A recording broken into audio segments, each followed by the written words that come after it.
Bero, ekin diezaiogun, diputatu nagusi Andrearen sarreraren ondoren, ongi etorriaren ondoren, abia dezagun aurtengo kongresua.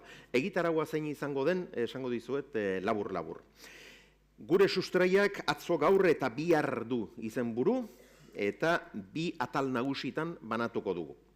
Lehendabizikoaren izena, iraganeko jakituria orainaren indarra. Gipuzkoaren iraganari, 300 eta 60 graduko begirada emango diogu. Eugenia Ibarzabalen hitzaldi labur batekin abiatuko dugu kongresua, Gipuzkoa, oraina eta gizartea ikuspegi humanista batetik. Ondoren Xabier Alberdi elkarrizketatuko dugu, Itsas Museoaren zuzendaria, itsasoa gure lurraldearen historian eta garapenean izan duen eta izaten jarraitzen duen funtsezko paperaz arituko da. Merkatuak ere bere biziko garrantzia du eta Leire Arandiarekin, Delikatuz elkartearen zuzendariarekin hitz egingo dugu, merkatu tradizionalaren izaeraz, nortasunaz eta bilakaeraz. Luis Mari Zaldua Urnietarra aldiz, hizkuntzalaria da, eta hainbat kontu jakingarri partekatuko ditu gurekin, paisaiaz eta hizkuntzaz, hizkuntza paisaiaz. Gero, sektoreko 3 belaunaldiren ordezkariak etorriko zaizkigu. Aiako izetako Amona, Seme Sebastian, Bilo Bagotzon, eta bestalde, familia ezagun baten ordezkari bat ere izango dugu, Egoitz Zapiain. Ia 500 urteko ibilbidearen ondoren, beti bilaketan, beti aurrera begira. Eta lehen blokea bukatzeko, Iñaki Perurena arreiasotzailearen gogo eta mamitsuak entzungo ditugu. 11:00 kafe hartu aurretik, Oskarbi musikataldeko 7 kide izango ditugu hemen, eta Gipuzkoa izeneko kanta abestuko dute. Eta kafe ostean abiatuko dugu bigarren blokea, bigarren horretan, etorkizuna baserritik landatzen izena jarri diogun horretan, hitzaldi bat izango dugu. Entzun beharreko hitzaldia, adi eta erne entzun beharrekoa. Elsa Punset idazle kataluniarrarena. Elsaren gogoeton ondoren, Amaia eta Aimar, Anaia Arrebak etorriko zaizkigu. Urtean zehar, bideoak grabatu ditugu beraiekin, haien urtaro-zurtaroko jarduna bildu dugu, eta bideo horiek hemen erakutsiko dizkigute, hemen ikusiko ditugu eta elkarrekin komentatuko. Bestalde, Joseba Andueza ere gurekin izango da. Baserritar misto profesionala da Joseba. Hori zehazki zer den eta bera zeregin horietan nola moldatzen ari den ere kontatuko digu. Mahai inguruan 4 gazte bilduko zaizkigu, Eñau Turkola, trebatu egitasmoan diharduen trebalaria, Telmo Garzia, proiektu horren zuzendaria, Oier Ugartemendia, ganaderitzako ikasle gaztea, eta Eli Egiguren abeltzain azpeitiarra. Azken aldera, Eugenio Ibarzabali emango diogu berriz ere hitza, sintesia edo hitzatzea egin dezan, eta zozketa bat ere izango dugu, goizeko 10:30 sartu direnen artean, ja gehien zuenak hemen zarete, eta zozkatuko duguna, ez da nola nahikoa Tolosako Ama jatetxe ospetsuan, gaur atzo baino ospetsuagoa gainera, atzo beste aipu bat edo sari bat eman baitiote, han bi pertsonarentzat otordua zozkatuko dugu. Gure lurra izeneko menuaz gozatu ahal izango dute bi zortedunek. Eta topaketari ahots eder batekin emango diogu bukaera, Usue Arronitz abeslari gaztearenarekin. Eta topaketa ostean, topa egingo dugu, bertako produktuak dastatu eta kontu batzuk esateko abagunea izango dugu. Programa xeeki ikusi nahi izatera, akreditazioen atzealdean duzue, begiratu bat eman nahi izan ezkero. Beraz, lehen blokea abiatzeko, arestian iragarri bezala, Gipuzkoa, oraina eta gizartea ikuspegi humanista batetik. Eugenio Ibarzabal.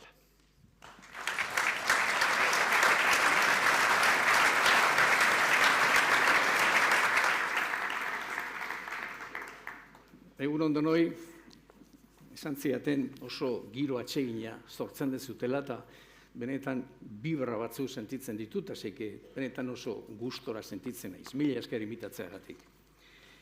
Iraganetik etorkizunera, ezta? Orduan, berehala etortzen zitzaidan nahi identitate hitza, sustraiak eta identitatea, ezta? Gipuzkoakoa, Euskal Herrikoa, eta hortaz pentsatzen, ariketa egin nun, eta uste dut zuek ere posible baldin bazute beste momentu batean ahalegindu zaitezte hau egiten. Zein da gure identitatea zertan datza? Zein dira markak, ezta? Nik uste konforme ongo ginakela euskera dela marka bat, bigarren autogobernu grin hori, beti izan deguna, hirugarrena paisaia, giroa, geografia, laugarrenan izango nuke sukaldaritza ere bai, hor da hola, eta bosgarrenan niretzako enpresario txikiak eta enpresa, iniziatiba, hori da nik uste markatzen duena, izugarri, konforme. Orduan, hau izaterakoan, gertatzen da, pixkat enpresa nola sortzen dian, badirudi 19. munduan edo, barkatu, zen, da hola, eta orduan pixkat alako gauza berri bat dela, izanik, ezta? Eta uste dut interesante izango litzakela perspektiba pixkat jasotzeko, historio bat kontatuko dizuet. Amabosgarren mendean gaude, 1977 oinatin, eta hango biztanleak biltzen dira, azaroan, igande batean, mesa ondoren, San Miguel Arcángel elizan, eta kezkati. Eta zergatik daude kezkati? Daude kezkati, zeren demografia gerotak handiagoa da, gerotak gehiago jende, eta rekursoak berdinak, mugatuak. Eta orduan, pentsatzen dute, guk zeingo deuk hemendik aurrea. Pobrezia dao, hau zatitzen baldin badeo, azkenian ez gehateatzen. Baserriak hor daude, eta pentsatu izan deu, bati ematea, eta beste guztiak kanpora joan beharko dutela. Eta oso kuriosoa da, ze hitza erabiltzen duten. Esaten du, tenemos que agrandarnos. Tenemos que agrandarnos. Eta orduan, da plan estrategiko bat izango balitz bezala. Eta kumplitu iten dute. Hartu eta jendia poliki-poliki jun iten da. Eta noa jun behar da? Juten dia jaun castellano garai hartakoak, boteretsuak. Aide nagusiak garai batean izanak eta hoain kortean daudenak. Eta zertarako jun? Castellano ikasteko eta ofizioak ikasteko. Soldadu bezala, baino beste gauza batzuk ere bai. Konforme. Eta orduan, mezua hau da. Juntzaitezte, ikasi, sartu zaitezte edozein tokitan, konforme, eta zuen bizitza jorratu eta beste planteamentu batzuk egin. Eta hala egiten dute. Eta zertarako, zeiten dute? Juten dira Arebalora. Arebalotik Granadara. Granadatik Sevillara. Sevillatik Kadizea. Zeiten dute, merkatari bihurtzen dira, alde bat, hasiera batean, soldadu bezala dijoazte, gehien bat. Jakina, esaten dugunean soldadu ez da bokazioaz. Haizik eta besteik ez dakit. Odia, gaur esango denuke autonomo batzu diala. Konforme, eta pixkat, bizitan nola iten deu. Eta bihurtzen dira proveedoreak. Eta azten dira, berak zer dakite. Burnia, egurra, itxasoa, ontziak, oitako gauzak dakizkite, eta azten dira poliki-poliki enpresa bere modura egiten. Nola, oso modu kurioso batean. Iten dute, alde batetik, esan dut, merkatari, hortara dedikatzen dira. Baina, iten dute beraien artean. Ez dute usten kanpokoik sartzen. Konforme? Talde bat.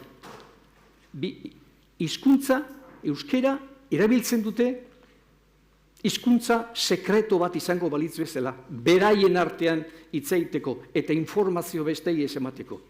De acuerdo? Gero aldemenian religioso batzuk beti oteotin dira. hasiera batean franziskanoak, gero agustinoak, gero jesuitak, eta hori da dana kofradiak montatzen dituzte. Enpresak, konforme? Eta eskema horrekin, Kadizetik Ameriketara dihoazte. Eta Ameriketan gauza berbera egiten dute. Lan berdina, eta lan egiten dute beraien artean. Orduan, refleksio bat. Hemen, esaten dugunean enpresak eta nola sortzen dira. Nola sortzen dira enpresa? Beharra dagoelako, pobrezia zegoelako, eta nortzuk egin zuten, baserritar batzuek egin zuten enpresa guzti horiek, poliki, aldatuz eta gauzak asko zeke gerotak gehiago eginiz. Hori izan da gure iturria, gure sustraia. Eta ze pasada gero? Kuriosoa, gertatu dana. Gertatu zen frankismoaren garaien, azken urteetan. Hemen, halako gauza grabe bat gertatu zen. Amorro ikaragarria enpresa eta enpresarioen kontra. Eta enpresa txikien kontra. Eta hori gertatu zen momentu batean. Eta hasi zian, esplotatzaileak ziala, egoistak, langiletxaiak, lapurrak, denostatuak. Azkenien, sorpresa, zatik, hori ikusten dezu momentu batean, eta baina nola gertatu zen? Zer nolako pelikula montatu zen garai hartan. Pribatu zen guztia, pasidudien susmagarria zala. Susmagarria zala, dana negozio bat zen. Hola esen gaizki ikusita. Eta konotazio txar horrekin. Claro, hortaz hori baldin bada, badak zute, ze pasatzen, baina izan dian salatu, borrokatu, lapurtu, eta gauzasko gertatu ziren. Eta esango dizute, hori behar bada, pasa da, bai, pasa da. Baina horatzean dagoen kultura ez da pasa. Hor bado, pelikula hori oendikan ez da pasa. Hor dago. Eta momentu honetan, kontuatzen geha, enpresarioak eta enpresa momentu batean pagaburu bihurtu genuela, txibo expiatorio batzuk bihurtu genuela. Eta jakina hori pribatu adierazgarri hortan, holatzen oandikan hemen gaudela. Jakina, horrek ondoriak ditu. Hasiera batean, atere inginean eta eragea, baina hor badao zerbait, hor badao pelikula bat. Eta zer gertatzen nahi da? Oain, badaude enpresario asko, nekatutak, utzi nahi dutela. Eta ezin utzi. Zer gertatzen da, 60 urte dituzte, eta pentsatzen dute, atxeden bat edo behar dut eta nahi dut, bai. Baina seme alabek esaten dute, guk ez dugu ezer jakin nahi. Langilek, enpresako langilek, gu ez geha sortarako. Orduan saldu beharko dut. Eta saltzen nahi dira enpresak. Arrituta gelituko zinateke zenalako lista da hon. Ez dut ekarri, hasieran pestatzerakoan, pentsatu nun, behar bada hona izango litzakela alako lista bat, konforme, baina gero ere pentsatu nun mingarria izango zala. De acuerdo? Eta amerikanoak etorri dira, europatarrak eta bain txinoak, gero eta gehiago. Egunero, konforme. Orduan, zer dira, inbertsio funtsak, erosi, eta bere momentuan da, saldu ingo dutenak. Kontrola galtzen egia. Gure herriaren kontrola galtzen egia. Askotan politiko gauzetan fikatzea gea, eta pixkat gure autogobernua eta jakina baietz, baina kontrola galtzen egia ekonomiko aldetik. Ejemplo bat, ejemplo de kuriosoa nola aldatzen egin gauzak. Etxe bizitzak, konforme. Etxe bizitzak, bai, jendeak, hemengo jendeak, batzuk, posiblio erosten dute, beste batzuk badakigu segretatzen nahi da, konforme. Baina, egungo etxeak, etxe honak, 7% kanpotar aberatsak erosten ari dira. Eta poliki gerotak gehiago. Joan dan urtean, izan da, gehitu inda, 32 gehiago. Poliki. Orduan, fiskaturi da panorama bat. nahi dizute beste kuadro bat aurkeztu, zatik genu uste zea oso berezia dela. Pentsa zute pixkat nola aldatu dien gauzak.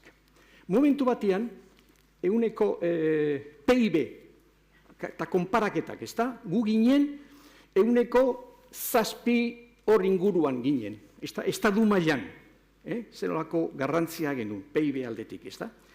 Orduan, gero, konzertua sortzen danean, halako akordeo bat, akordeo politiko bada, eta 6,24 izan zen. Begira hoain, nun gauden, poliki nola aldatzen egia. Momentu honetan, 5 eta piko besteik ez dira. Gipuzkoakin jakina propozioz gauza berbera da, gertatzen da indana. Konforme, zer ginen, zer gean. Eta horrekin ez da nahi dizuet, Gipuzkoa eta Euskal Herria txikitzen nahi da. Gero eta gutxiago ea. Eta pixkat, hau da, nik uste kezki importante badal. Orduan, kuskurtzen aldin baldin bagea, pentsatu nun, oinatiko horiek ze esango zuten gaur. Honea etorri, gure situazioa ikusi, eta behar esango zuten. Aizute, txip aldatu beharra dago, pelikula aldatu beharra dago, holaxen jarraitzen baldin bazute, azkenian, akabo. Nik uste buelta eman behar deula, pixkat tokiren batean galdu inginen. Goatzen zeate esketxura, nola da, baia semanita, goatzen zeate behin, nola, nun bizizea eta Gasteizen, eta nola bugatu zenun Gasteizen? Bai, sartu nintzen, junitzen Gasteizea, rotonda batean sartu nintzen, eta bueltak eta ezin atera, eta orduan gelitu nintzen, konforme, hori. Esketx hori, nik uste interesantea dela, zatik hanku, ez dakit nun galdu ginen, edo rotonda batean, edo izkina batean, baina galdu ingea. Behar bada galdu ingea. Eta buelta eman behar deu. Nik esango nuke gauza bat, jatorri izateko, jatorria ezagutu beharko dugula. Castellanoz esan da, para ser original, habrá que volver al origen, sustraietara. Orduan, oinatiko horiek hori izango zuten, zerati, inbiarko dezute gehitu, inbiarko dezute zerbait, habrá que agrandarse. Eta nik uste, hau da laneretzako pixkat mezua. Hau zerbait egin beharra dago. Zatik dententzia hori jarraitzen baldin badao. Akabo. Orduan, bukatzen. Bata, askotan irutzen zait ez dakiz ze pentsatuko ez duten, baina bildurrez gehala. Bildurrez bizi gehala. Seguridade ikaragarria da balor importantena. Eta seguridadeak nik uste ito gaitu. Ito iten gaitu. Orduan, ni badakit lehen atera ginen bezala, guain ere aterako gehala, seguru nago. Baina pelikulaz txipez aldatu beharra dago.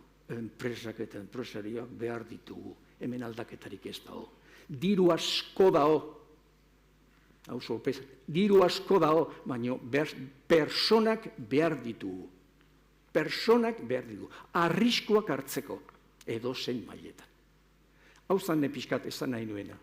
Eta gaizki esanak barkatu eskarrak zuei eta gero arte.